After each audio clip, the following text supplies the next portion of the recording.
Assalamualaikum warahmatullahi wabarakatuh. Kembali lagi di channel Radio Horor. Untuk kisah kali ini masih melanjutkan dari kisah yang sebelumnya. Sebuah kisah yang diambil dari Wattpad dari tulisannya Cikumunya. Sebuah kisah yang berjudul Petak Umpet.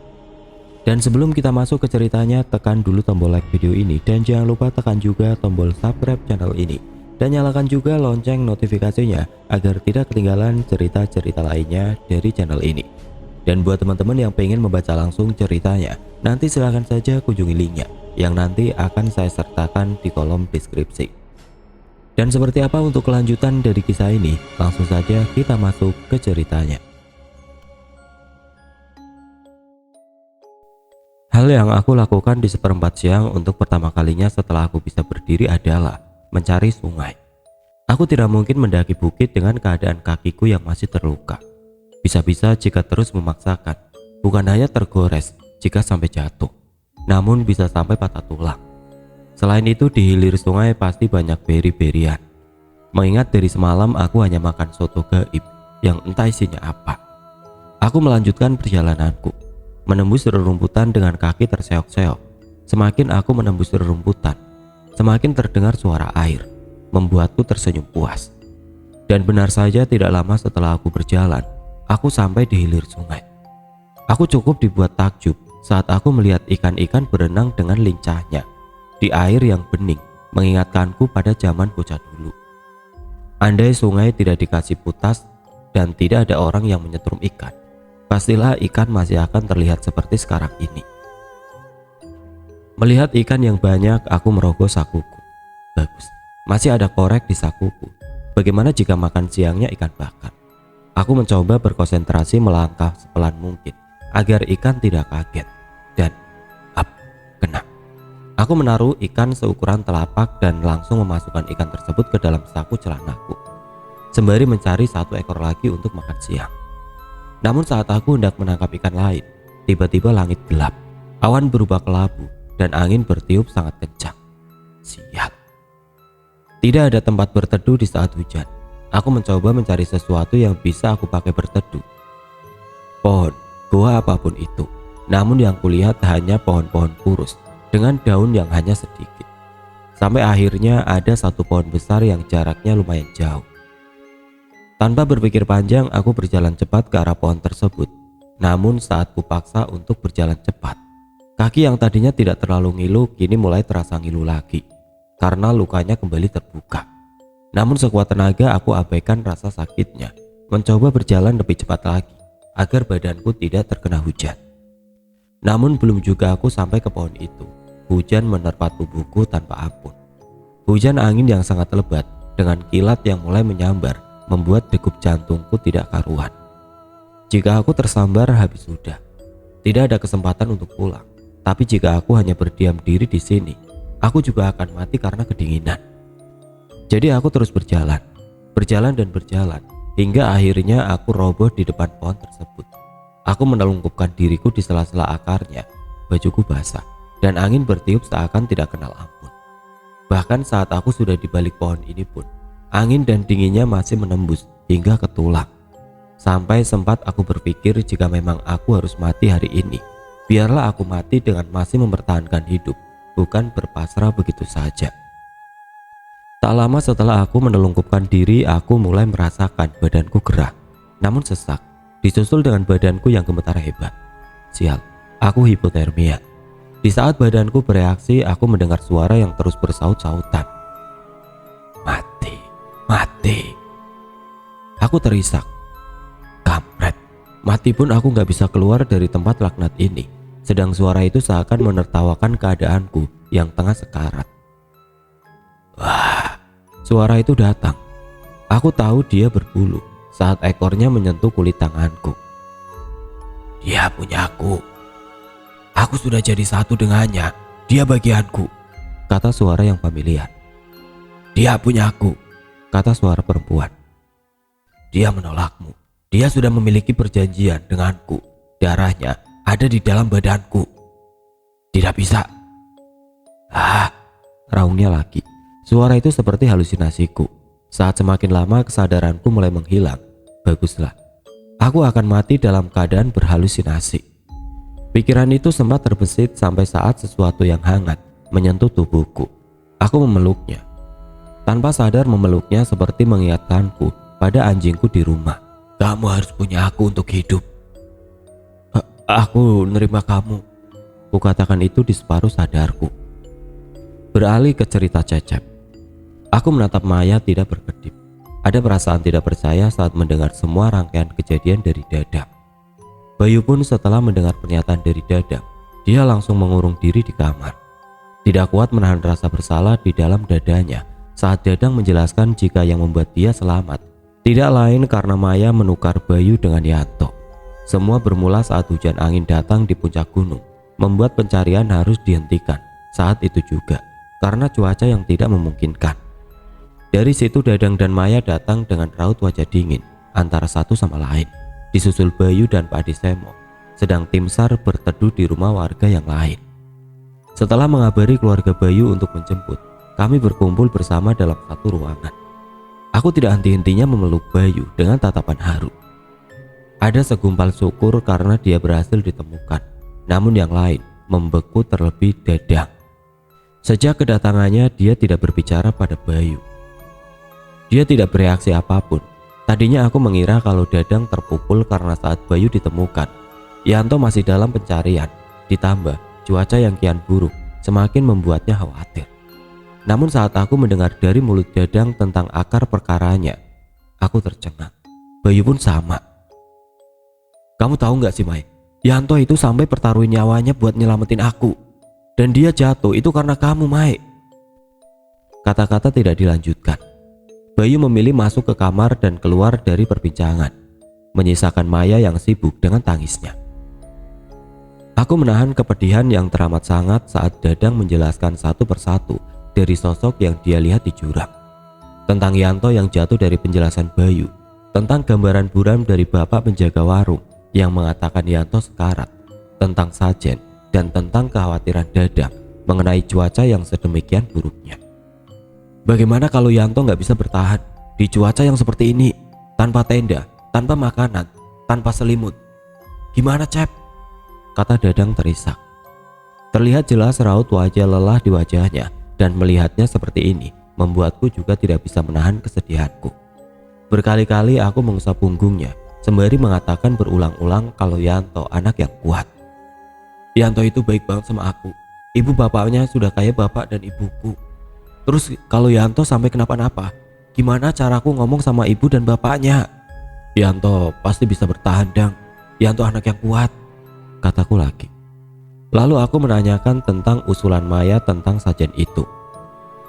Kenapa cuma Dadang? Bukan cuma Dadang kan Mai, yang harusnya yang bertanggung jawab sama kesalahanmu. Dan wajar kan Mai, kalau kami khawatir saat Dadang dimasukkan ke sana sendirian. Tanyaku mengintimidasi. Maya mengurut kepalanya. Sepertinya sebelum melakukan ini semua, dia tidak memikirkan konsekuensinya terlebih dahulu. Hingga apa yang dia putuskan malah menjadi kian rumit untuk dirinya sendiri. Lalu maunya gimana?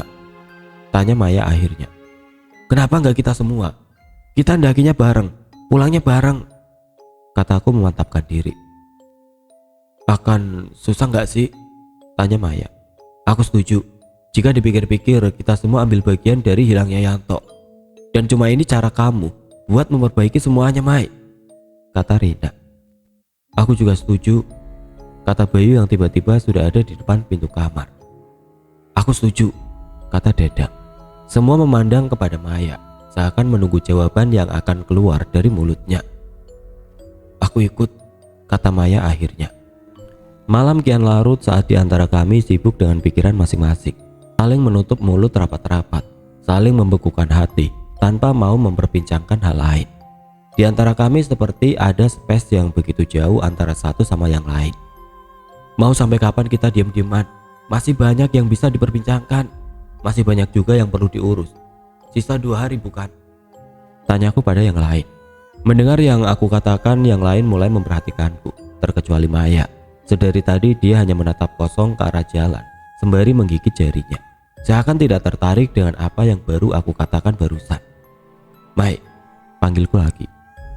Sudah biarkan saja, kata Dadang malas. Aku pun mengiyakan. Selagi yang lain bisa diajak berdiskusi, aku rasa kekurangan satu orang tidak terlalu menghambat pembahasan yang akan didiskusikan untuk besok. Gini, kemarin saat kalian bilang kalian butuh sajen, aku sudah mengabari orang tua Yanto dan mereka menyanggupi untuk masalah kepala sapinya. Sedang keluarga Bayu menyumbang tumpeng. Sisanya tinggal ayam kintamani, bunga, dan juga dupa Arab. Kira-kira bagaimana? Tanyaku pada mereka. Ayam kintamaninya biar jadi bagianku, kata Dadang yang langsung aku balas dengan anggukan. Aku dan Rina sudah sepakat akan menyumbang makanan untuk semua orang yang akan ada di sana saat acara. Bunga juga sudah dibantu dari warga desa.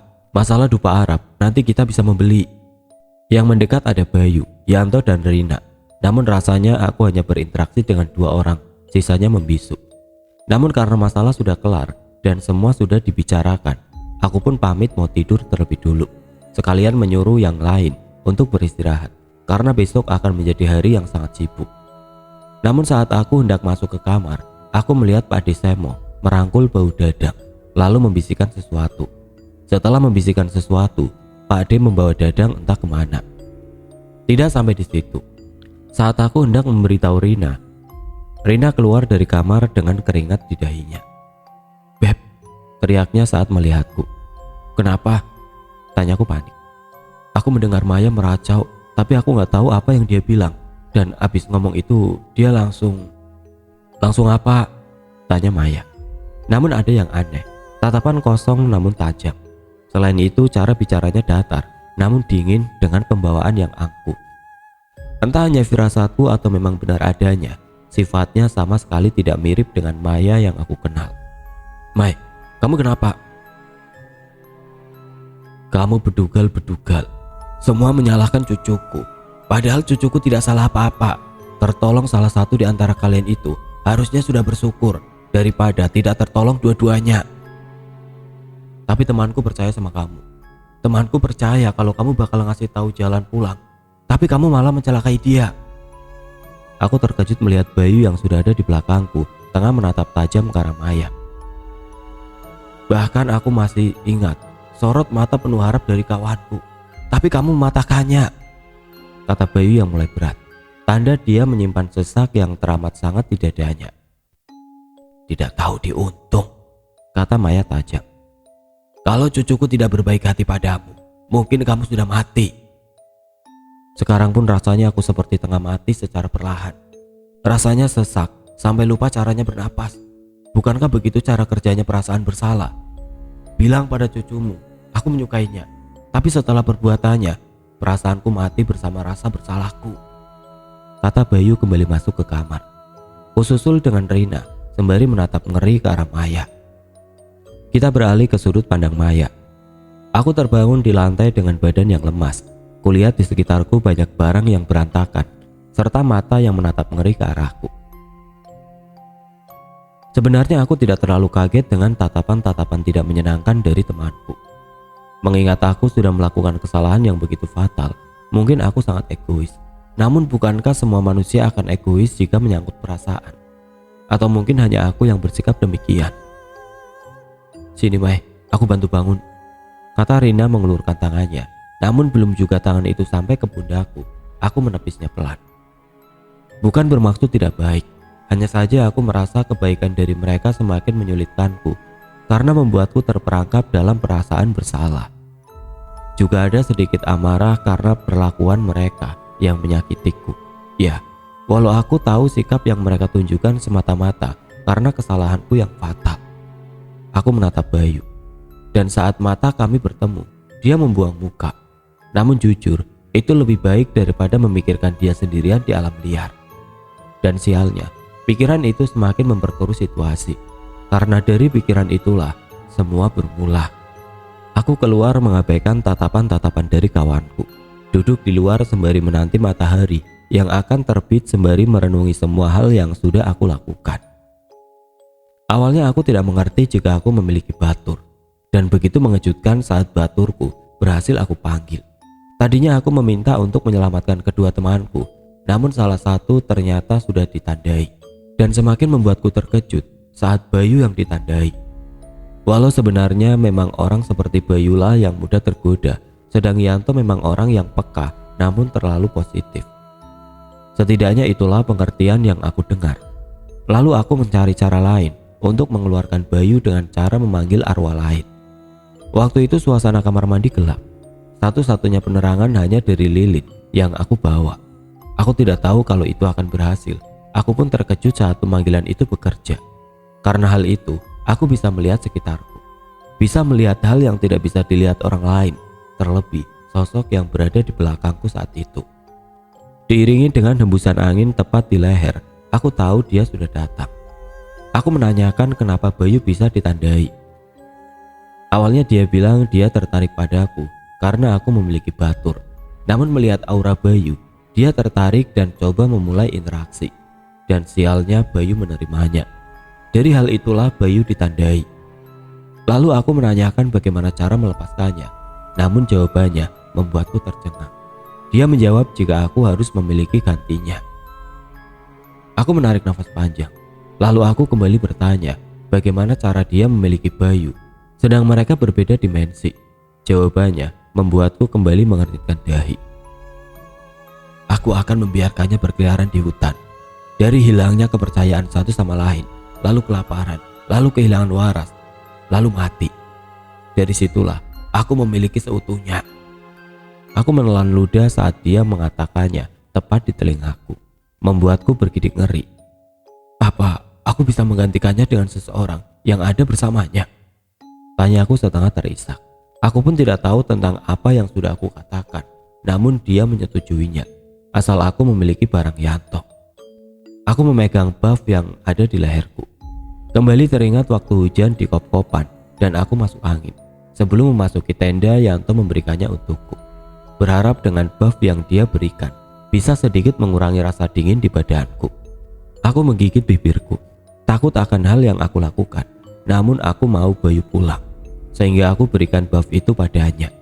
Dan kaget bukan main saat aku berbalik, sudah ada perempuan berbaju merah yang terkena sinar lilin tengah menyeringai ke arahku, lengkap dengan tatapan mata tajam yang membuatku hampir lupa caranya bernafas saking kagetnya.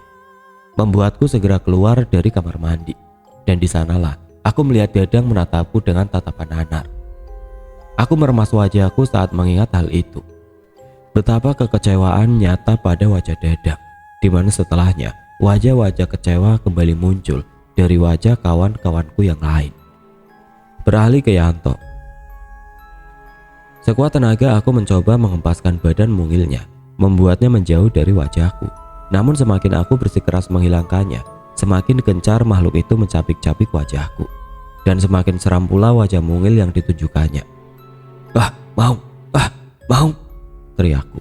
Dan sesaat tangan besar menginjak wajahku, lalu menyapu sosok yang sayapnya koyak. Mukaku, sial, teriakku saat tangan itu menambah perih wajahku yang sudah tercapik terlebih dahulu. Namun seperti tidak peduli, sosok itu melihat ke arah sosok mungil yang tengah menyeringkuk. Aku melihat sosok itu, sosok yang tengah memegangi sayapnya. Jika sudah seperti itu, aku sendiri menjadi tidak tega. Saat seperti ini aku melihatnya seperti makhluk yang tidak berdaya. Aku mengernyitkan dahiku kesal. Bagaimana tidak? Baru saja aku mendekatkan tanganku, wajahnya kembali menjadi menyeramkan, serta dihadiahi ludah yang meluncur langsung dari bibirnya. Dia tidak suka sama kamu. Aku memandang tidak suka pada Maung, yang entah kapan aku mematenkan itu sebagai namanya. Untung saja kejadiannya di pagi hari. Walaupun ngeri, pastilah tidak semengerikan jika kejadiannya di malam hari. Tengkurap, kata Maung halus ke arah makhluk itu. Seperti mendengarkan, makhluk itu berbalik, sedang Maung menjilat sayapnya yang tadinya koyak. Setelahnya Maung meniup sosok itu, membiarkannya kembali terbang. Lalu mukaku, tanyaku sembari menunjuk mukaku yang sempat tercapik. Namun bukannya mendapatkan pengobatan, Maung itu kembali menempelkan kakinya pada mukaku, membuat sensasi perih yang menjalar hingga membuatku ngilu. Brengsek. Namun setelahnya dia menjilat wajahku, memberikan sensasi dingin dan mengurangi rasa sakit yang tadinya sakit hingga terasa ngilu, membuatnya lebih baik sekarang. Setelah puas memakan buah yang tadinya terdapat makhluk itu, aku menanyakan hal yang sedari tadi aku tahan, karena urusan perut yang belum terselesaikan. Di sini semua makhluknya mengerikan. Yang kamu lihat itu belum semua. Apa yang belum aku lihat? Banyak. Di sini apapun bisa keluar dari bawah tanah, dari dalam air, dari dalam batu, dari dalam pohon, dari balik gua seperti tadi. Ini dunia kami, aturan kami, dan segala yang ada di luar nalarmu. Kami hidup di sana. Aku menyetujui tentang poin terakhir. Semua sangat terasa aneh dan keluar dari logikaku. Mana ada sekarang di dunia nyata makhluk imut seperti kartun mendadak berubah seperti jenglot hanya dalam hitungan detik, atau maung yang bisa berbicara denganku. Bukankah sangat aneh jika dipikirkan menggunakan logika? Ditambah tempat yang jika tidak ada makhluk anehnya bahkan terlihat sangat indah. Padang rumput dengan aliran sungai yang jernih, lengkap dengan ikan yang ada di dalamnya. Beri-berian yang bisa dimakan. Hanya minus di cuacanya yang bisa sangat ekstrim jika sudah hujan. Sembari menunggu hari esok yang entah akan menyenangkan ataupun tidak, aku ingin menghabiskan waktu di sini dengan perasaan senang. Mengingat besok bisa jadi tidak akan semenyenangkan ini. Beralih ke sudut pandang Dadang. Dang, ayamnya di kandang ya? Itu saja kan yang kamu butuhkan? Tanya Pak De Semo sembari memasukkan ayam cemani ke dalam kandang. Iya Pak De, hanya itu kok, yang lain sudah ada. Ini dikit lagi juga sudah selesai yang diperlukan untuk besok, kataku setengah berteriak dari dalam rumah. Hari ini menjadi sangat sibuk karena besok adalah hari penjemputan kawanku Yanto. Semua sudah dipersiapkan sedemikian rupa, tinggal menata saja. Selebihnya menyiapkan mental untuk hari esok. Aku pun sudah memberitahu kepada keluarga Yanto jika aku tidak bisa menjamin keselamatannya. Namun apapun keadaannya, aku akan berusaha membawanya pulang. Syukurlah keluarga Yanto sangat tergowo. Walaupun bapak dan ibunya terlihat sangat terpukul, namun mereka bilang, Ger, ibu tahu kalian sudah berusaha. Ibu ingin Yanto pulang dengan utuh. Namun jika memang tidak seperti yang ibu pengen, ibu ikhlas. Ibunya Yanto berkata demikian sembari menangis sesegukan. Mau bilang ikhlas berkali-kali pun aku tahu mereka hanya menyangkal rasa sakit yang mereka rasakan. Aku tahu benar kehilangan anak tunggal tidak sebatas kata ikhlas. Namun sebelum mengatakan kata ikhlas itu sendiri, pastilah mereka sudah mengalami pergumulan batin untuk dapat merelakan anak sematawayangnya Yanto. Setelah mengatakan itu, aku menyibukkan diri. Kulihat Cecep sudah terlebih dulu sibuk dibandingkan aku. Bahkan Cecep yang selengekan dan kelewat humoris pun bungkam semenjak hilangnya Yanto. Sifatnya yang ceria seperti redup, bersama harapan kami yang mengharapkan Yanto kembali dengan selamat. Karena jika melihat cuaca kemarin dan kemungkinan cedera yang dialami Yanto, harapanku pun redup bersama harapan kawan-kawan yang lain. Kulihat senyumnya bungkam. Tidak ingin membicarakan hari esok akan seperti apa, seperti tengah membayangkan kemungkinan terburuk yang akan terjadi pada Yanto. Aku pun sempat membayangkan bagaimana jika aku sampai sana, aku menemui Yanto sudah setengah busuk, atau sebagian badannya dimakan binatang buas, atau Yanto selamat namun linglung. Semua bayangan itu terus berkelebat, walaupun sudah beberapa kali coba aku enyahkan. Dan aku yakin, pikiran dari kawan-kawanku tidak berbeda jauh, kecuali Maya. Entah apa yang terjadi padanya, semalam aku menemuinya tengah mengamuk, menghancurkan barang, meraung, marah, lalu pingsan.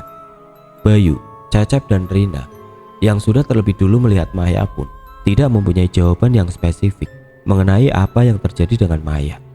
Katanya, Maya kemasukan baturnya. Pak De pun memilih masuk ke kamar dan tidak mau ikut campur. Setelahnya kami pun menunggu Maya terbangun. Namun setelah bangun bukannya bereaksi apa gitu. Dia malah menatap kami dengan tatapan bingung. Mungkin bingung melihat kami yang menatapnya dengan penuh kengerian. Sesaat karena merasa khawatir, Rina pun menanyakan apa yang tengah terjadi padanya. Namun bagaimana tidak bertambah ngeri. Keadaannya pun sangat mengkhawatirkan. Alih-alih mendapatkan jawaban dari apa yang Rina tanyakan, dia malah pergi ke teras rumah dan duduk dengan tatapan kosong hingga sekarang. Rina yang sudah coba bertanya namun tidak mendapatkan jawaban pun menatap Maya dengan tatapan prihatin. Linglung mungkin itu yang bisa dideskripsikan tingkah Maya untuk sekarang ini. Beralih ke Yanto. Malam tidak pernah sepekat ini, tidak pernah. Mungkin baru sekarang, itu pun karena aku jauh dari rumah. Merindukan juga tidak pernah selelah ini. Biasanya jika rindu, aku hanya akan pulang, itu pun kendalanya mungkin ban motor yang bocor atau hanya kehabisan bensin. Tidak pernah sampai harus masuk ke dalam hutan lalu kesulitan untuk pulang. Malam semakin pekat saat kurasakan sesuatu melewati perutku. Brengsek, ular! Pekiku saat ular itu melewati perutku dengan sengaja. Aku yang ngeri pun naik ke atas pohon, melihat kian banyak ular yang melewati bawah pohon. Sudah saatnya, kata sosok maung yang ikut naik ke atas pohon. Saatnya? Tanyaku bingung. Kesini, dekat aku. Aku pun menurutinya, naik ke dahan tinggi lalu melihat ke seberang. Kebetulan malam ini terang bulan, atau bisa dibilang bulan purnama, di mana semakin memudahkanku untuk melihat ke sekitar. Astaga! Melihat banyaknya makhluk yang berbondong-bondong ke arah tebing yang dulu sempat aku panjat, sungguh sangat banyak sampai susah untuk mendeskripsikan satu persatu. Di antaranya ada makhluk tanpa kepala, makhluk dengan tinggi hingga di atas pohon yang aku naiki, sosok yang berkoloni, sosok dengan baju kerajaan, perempuan setengah ular, aneka ular bermata merah menyala, dan yang terakhir adalah sosok yang tiba-tiba berhenti lalu berpaling melihat ke arahku sembari menatapku tajam, namun bibirnya menyeringai, membuatku mengalihkan pandangan karena wujudnya yang terlalu menyeramkan. Dia masih pengen kamu, kata sosok maung sembari menatapku. Terus? Tanyaku tidak suka. Aku besok tidak bisa menemanimu. Kuperhatikan dari jauh. Apa? Kataku dengan intonasi tinggi. Kamu harus melewati besok sendirian. Banyak perjalanan yang akan kamu dapatkan dari itu semua, kata sosok maung.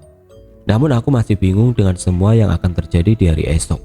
Apakah aku harus melewati segitu banyaknya makhluk, atau aku akan dikejutkan dengan semua sosok itu mengelilingiku dan menghalangiku untuk besok? Entahlah, aku sangat bingung. Kenapa semua berkumpul di sana? Menanti bagian. Keningku berkerut memikirkan apa kira-kira bagian yang mereka nantikan. Bagian yang bisa dibagi untuk sosok sebanyak ini, namun enggan memikirkan banyak hal. Aku lebih memilih memendam semuanya, membiarkan hari esok datang sebagaimana mestinya. Walau pasti ada kekhawatiran mengingat maung tidak bersamaku besok. Sendirian, ternyata semengerikan ini. Aku mengatur posisiku, mencoba untuk memperhatikan sosok yang satu persatu naik ke atas.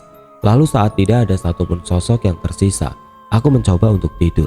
Walau pikiranku sendiri penuh dengan kemungkinan-kemungkinan terburuk yang bisa aku pikirkan. Pengalaman besok tidak akan bisa kamu lupakan. Setelah kamu keluar dari sini, kamu akan dapat memilah apa yang pantas untuk kamu pertahankan dan apa yang mesti kamu lepaskan. Hati memang harus tetap dipakai, tapi lebih baik kalau logika ikut mengambil peran dalam sebuah pemikiran, kata maung sebelum akhirnya pergi. Beralih ke sudut pandang Rina. Rin, gak apa-apa? Tanya Dadang menepuk punggungku membuatku tersadar dari lamunan panjang. Tidak ada orang yang baik-baik saja saat dihadapkan dengan rasa takut yang, kataku lesu. Kamu bisa tinggal jika enggan ikut, Rin, kata Dadang prihatin. Aku lebih takut saat tidak bisa membayar kesalahanku. Walau ada rasa takut pada hal lain, sekarang Yanto yang lebih prioritas, kataku meyakinkan. Dan sebenarnya aku tidak suka orang menatapku dengan tatapan seakan aku lemah.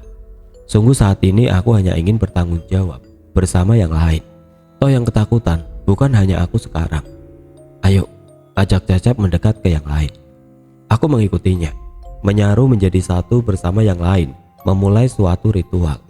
Aku dan kawanku sengaja memisahkan diri, mencoba sehening mungkin saat kita masuk ke gerbang itu. Dan inilah saat yang ditunggu, saat tetua daerah membakar dupa. Sekarang, kata Maya pelan namun tegas.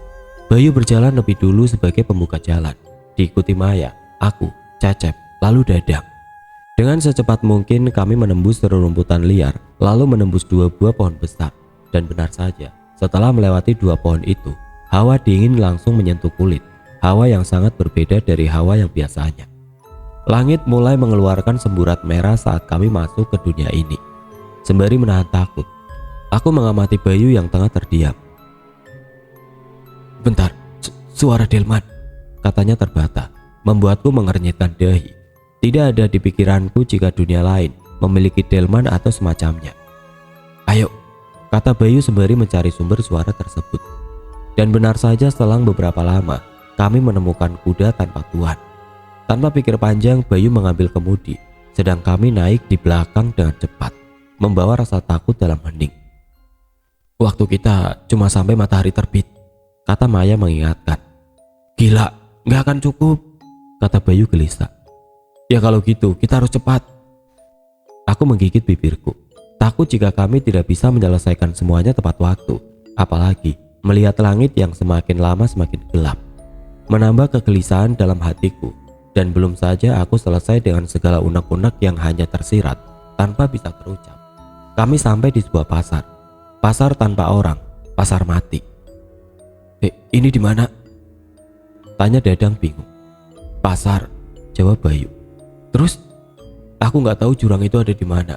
Tapi sebelum ketemu jurang itu, aku sama Yanto lewat sini, kata Bayu menjelaskan. Tidak ada lagi pertanyaan setelahnya dari Dadang. Mungkin dia bisa gila kalau hanya kemarin sendirian. Setidaknya itulah yang aku rasakan. Hawanya sungguh tidak enak. Tempatnya menyeramkan. Dan aku tahu ini membahayakan, tidak seperti Yanto dan Bayu yang telat menyadarinya. Setelah melewati pasar, kami masuk lebih dalam. Bayu berjalan mendahului kami sebagai petunjuk jalan. Sialnya, sekarang hari sudah benar-benar gelap. Gandengan, teriak Bayu. Maksudnya? Kita nggak bisa lihat satu sama lain pas masuk ke dalam karena rumputnya setinggi dada. Dan ini benar-benar gelap. Mendengar penjelasan Bayu, kami pun bergandengan tangan menembus rumput yang setinggi kepalaku. Karena ukuran tubuhku yang lebih pendek dari yang lain, kami berjalan dan terus berjalan secepat yang kami bisa. Lelah itulah satu kata yang bisa mendeskripsikan keadaan kami sekarang. Namun jika istirahat, berarti kita memperbesar kemungkinan untuk tinggal di sini selamanya karena kehabisan waktu. Semakin masuk, semakin suara sungai terdengar. Hal itu membuat Bayu tersenyum puas. Ayo, ajaknya sembari berlari, membawa kami ke hilir sungai. Yanto, Yanto, teriak Bayu saat sudah di hilir sungai. Kami mencoba menyusuri sungai sembari meneriakkan nama Yanto, berharap seseorang menjawab dengan suara yang familiar. Berganti ke sudut pandang Dadang. Rintik hujan mulai mengguyur badan dari masing-masing kami saat kami menemukan potongan kain celana yang dipakai Yanto tepat di bawah tebing. Walau hujan kemarin mengguyur dengan sangat deras, namun aku tidak temukan Yanto. Tergeletak dan semacamnya. Tidak ada tanda-tanda Yanto mati, terlihat dari tempatnya jatuh yang bahkan tidak ada tulang atau bekas dari binatang buas. Pastilah Yanto pergi dari tempat ini untuk mencari tempat berteduh kemarin. Aku mencoba membayangkan jadi Yanto.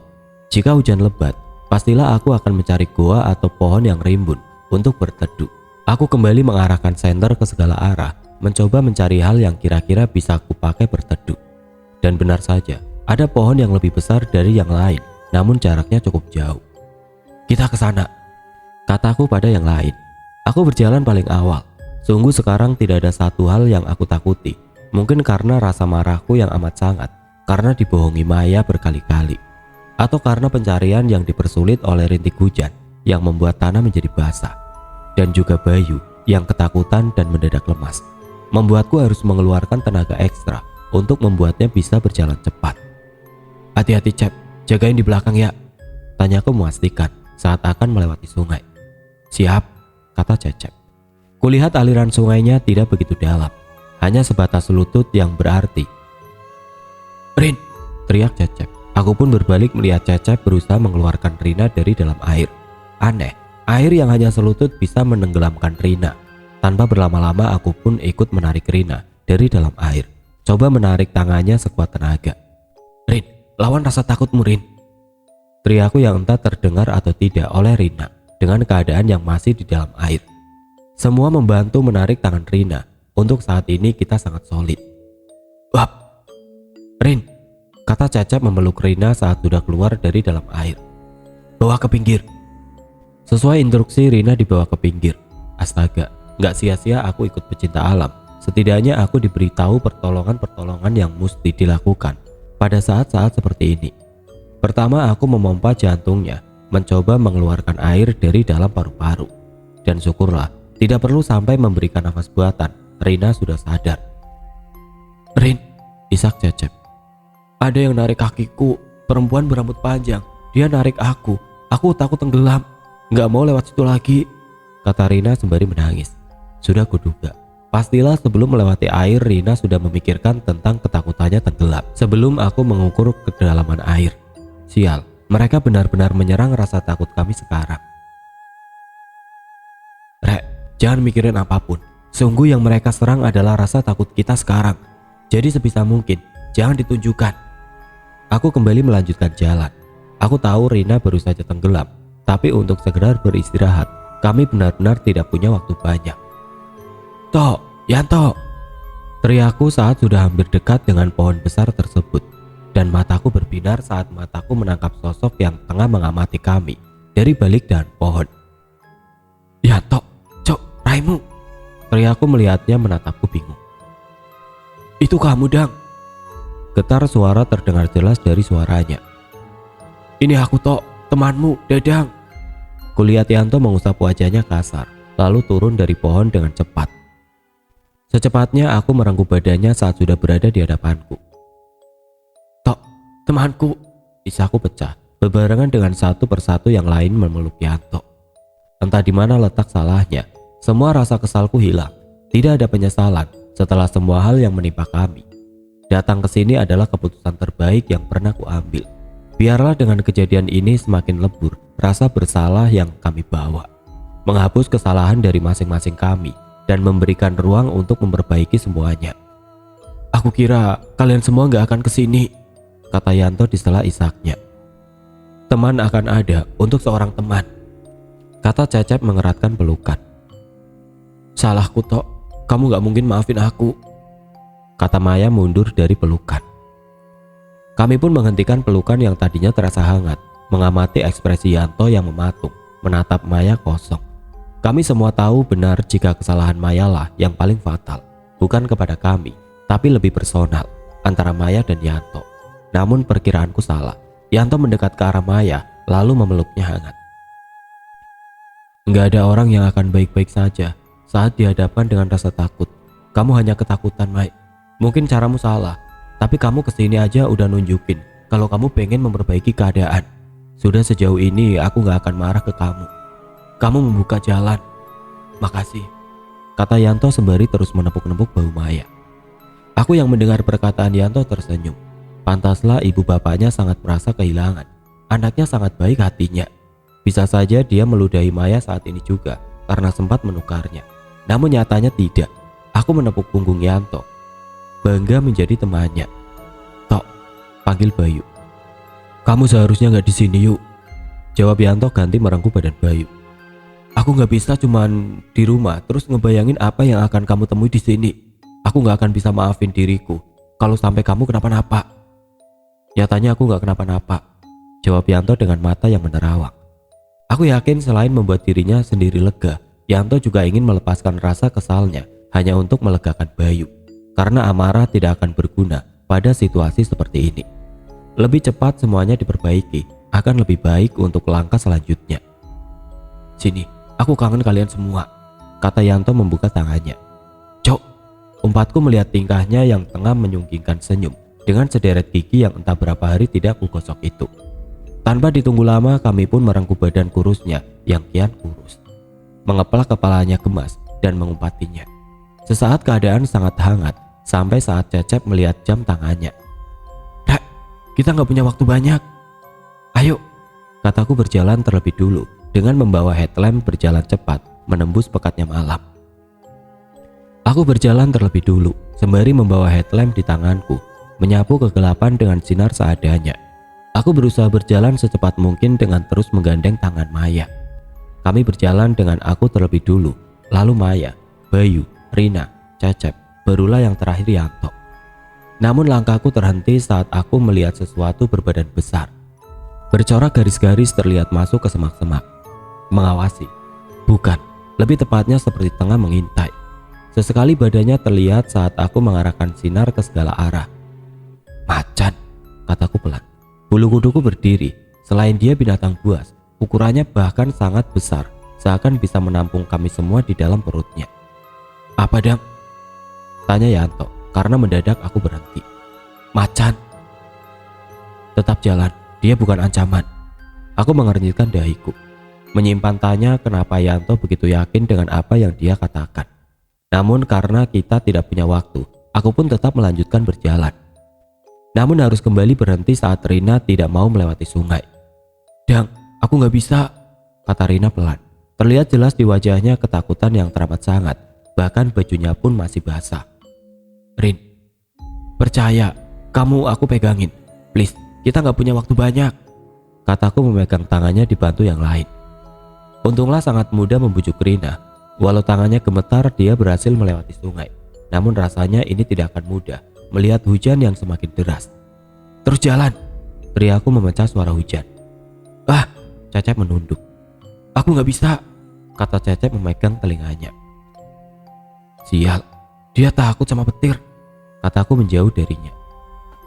Cecep memegang telinganya, sedangkan petir menyambar di sekitar badannya, mengitari tubuhnya. Sungguh yang satu ini aku bingung cara menolongnya. Salah sedikit mati jika sampai tersambar petir. Cep, lawan rasa takutmu, teriakku. Namun alangkah kagetnya aku melihat Rina berlari menembus petir itu. Plak. Sadar, ayo pulang, kamu gak boleh begini, ayo pulang. Aku terenyuh. Rina bisa sampai menembus petir hanya karena pengen Cecep sadar. Walau harus memberikan sedikit pukulan, aku yakin pengaruhnya akan lebih besar dari sekedar pukulan itu sendiri. Aku gak mau kita gak pulang. Aku mau pulang sama kamu, aku capek, isak Rina. Tidak ada jawaban dari Cecep, namun aku tahu kesadarannya sudah pulih. Hal tersebut membuatku dan Yanto pergi ke arah Cecep, mencoba meyakinkannya. Cep, lihat aku. Yang kamu lihat bukan petir. Dia hanya berusaha ngebuat kamu takut. Jangan sampai terbawa, kataku menenangkan. Sedangkan Yanto dengan sigap membantu Cecep berdiri, kembali melanjutkan perjalanan.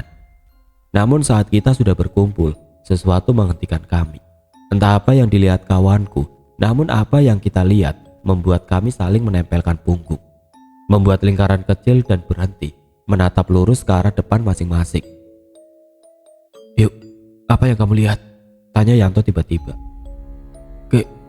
Gendruwo tok, kata Bayu terbata. Kamu tahu kan karakteristiknya gendruwo? Dia punya nafsu tinggi, mata keranjang. Itu sifatmu yuk, itu gambaran dirimu, kata Yanto yang membuatku tertegun. Mai, apa yang kamu lihat? Aku melihat kuntilanak. Itu sifatmu Mai, egois, menghalalkan segala cara untuk dapat yang kamu mau.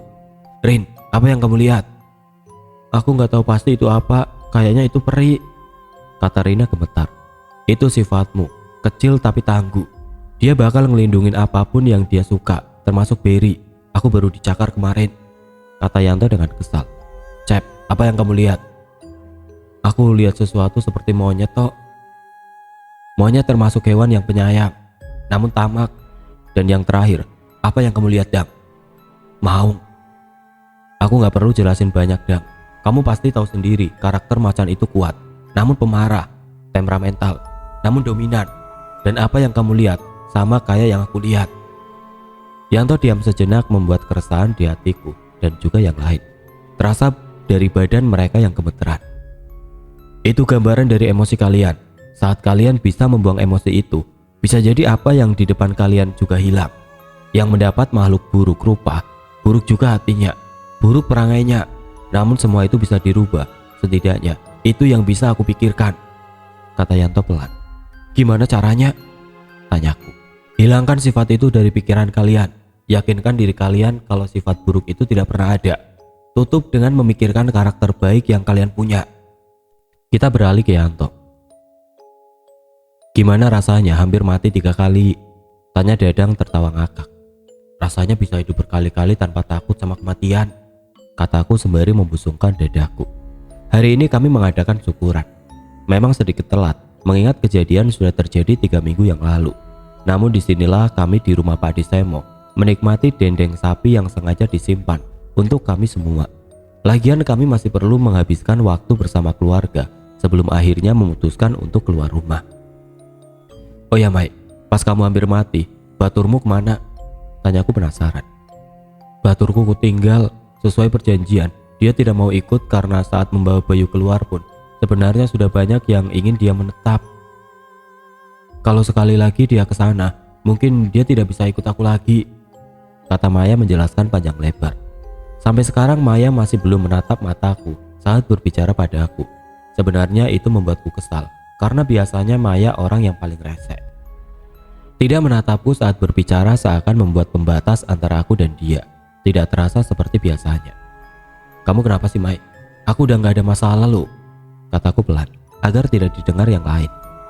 Iya, kamu memang sudah biasa, tapi kejadian itu seperti mimpi buruk tok. Butuh mimpi indah. Caranya? Tanya Maya. Tutup matamu. Sesuai instruksiku, Maya menutup matanya. Lalu aku menyuruh yang lain merapatkan duduknya tepat di depan Maya. Tidak lupa aku menyuruh mereka tersenyum lebar. Buka matamu. Ah, astaga, aku kira apa? Kata Maya. Namun selain tawa, ada air mata di ambang matanya.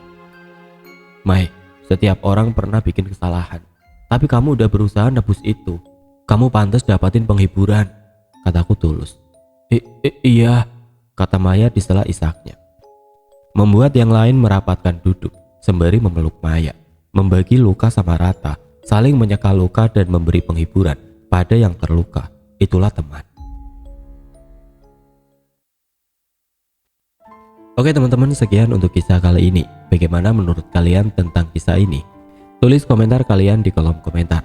Dan semoga dari apa yang sudah dibagikan dalam kisah ini dapat dijadikan pembelajaran untuk kita semua. Dan buat teman-teman yang baru bergabung, jangan lupa untuk like, komen, share, serta subscribe channel ini. Dan nantikan kisah-kisah horor berikutnya tetap di channel Radio Horor.